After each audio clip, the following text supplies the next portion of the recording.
Mga tol, it's me again, Beams Ghost TV, nagbabalik. Panibagong eksplorasyon na naman po ang gagawin natin dahil sa gabing ito ay pupuntahan po natin ang kapre na sinasabi po sa atin ng kaibigan po natin na duwende. Sana po mga tol, no, wala po sa atin masama na mangyayari sa bidyong ito. At sana po mga tol, samahan niyo po ako hanggang sa dulo ng bidyong ito. Hindi na po natin patatagalin to. Let's go.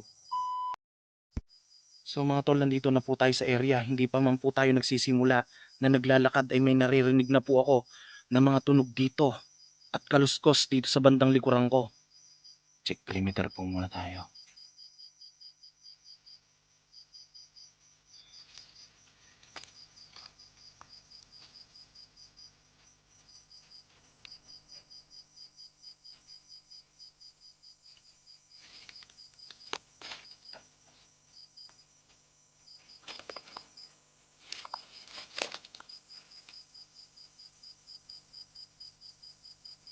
Dito kanina mga tol yung mga kaluskos na nag-i-intro tayo. Hindi ko alam kung plano niya tayong atakihin o nagmamatsyag lang siya. Oops.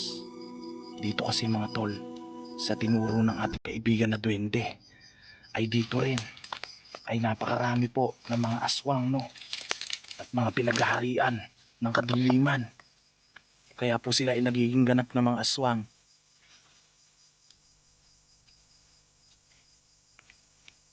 At kung sakali man po mga tol na ma-encounter natin sila, ay tutulungan po natin magbago hanggat kaya natin, hanggat hindi po tayo nasasaktan.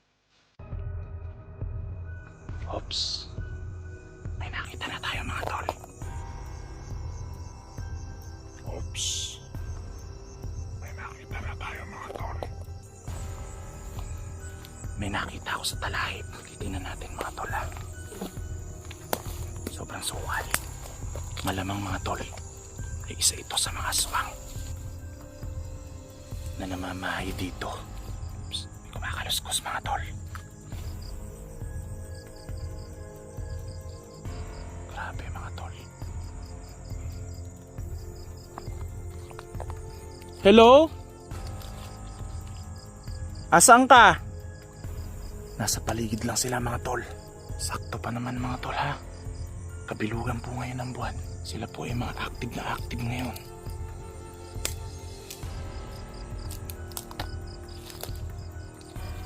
Oops. Naririnig ako mga kaluskos. Palagay ko ay marami ding ahas dito. Ano ba to? Grabe. Parang mga binahayan to ng mga ahas. Pinagpulakan to ng puno na sinunog. Hello? Asan kayo?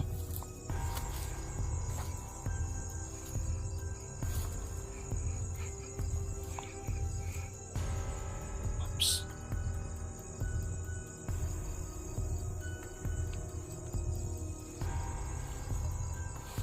Saan kaya siya nagpunta mga tol? Nakita ko siya kanina eh. Mabilis siya.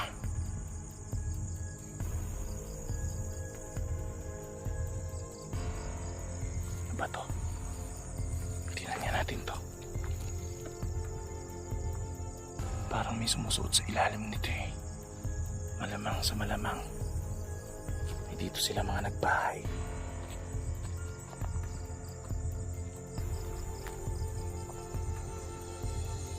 Oops.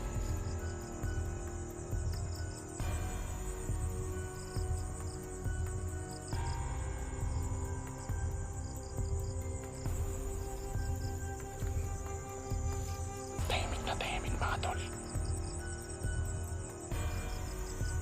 Tahimik na tahimik. May naririnig lang akong mga kuliglig.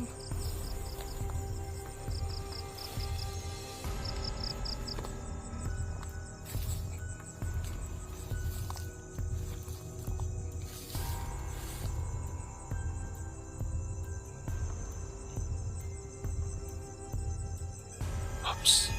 Hindi ko alam kung bakit parang sobrang sumasakit ngayon yung ulo ko. Siguro ay nakukontra nila ang aking kurasyon. At nararamdaman ko sila na nandito lang sila sa paligid at nagmamasid sa akin. At sila, yung mga aswang, na tao rin sila na pinaghaharian ng kadiliman. Sabi na nga ba eh, hanggang dyan ka na lang. Urka, surka, hak, uktrimi, gentilium.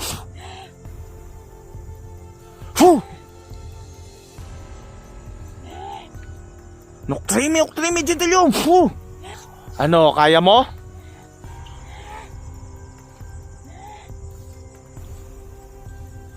Di siya makalapit mga tol.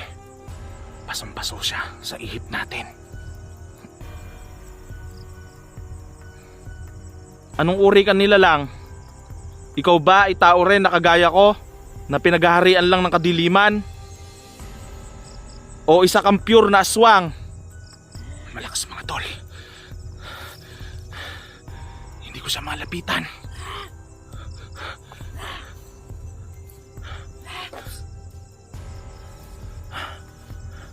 Nilalabanan niya yung orasyon ko. Umarso ko!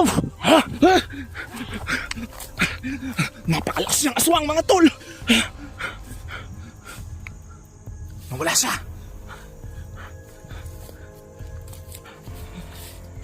Nakukontra niya orasyon natin mga tol. Napakalakas niya. Isa ka ba sa pinuno ng mga aswang? O pinuno ng mga pinuno? Kaya ganyang kakalakas?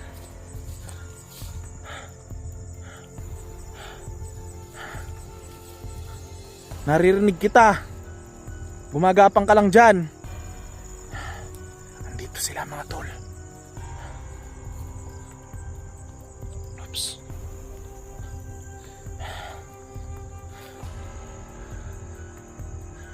Sumuot siya dito. Hindi ko siya malapitan mga tol. Para akong naninigas kanina. Meron siyang pampako sa orasyon o tinatawag na pangontra.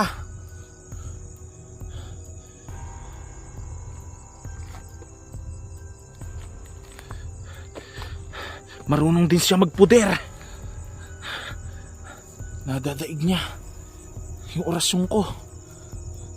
Pero ganun pa man ay hindi siya makalapit sa akin kagaya ng ibang mga aswang na talaga naman nanunugod talaga.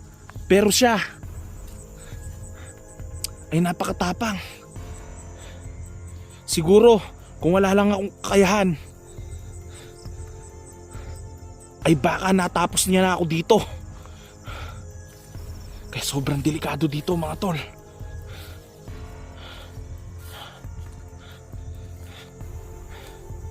Nawala na siya, hindi pa tayo nakakarating sa pupuntahan natin.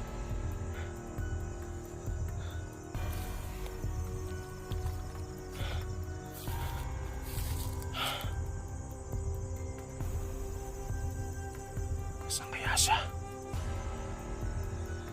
Malalakas talaga sila at iba yung lakas nila pagkabilugan ng buwan.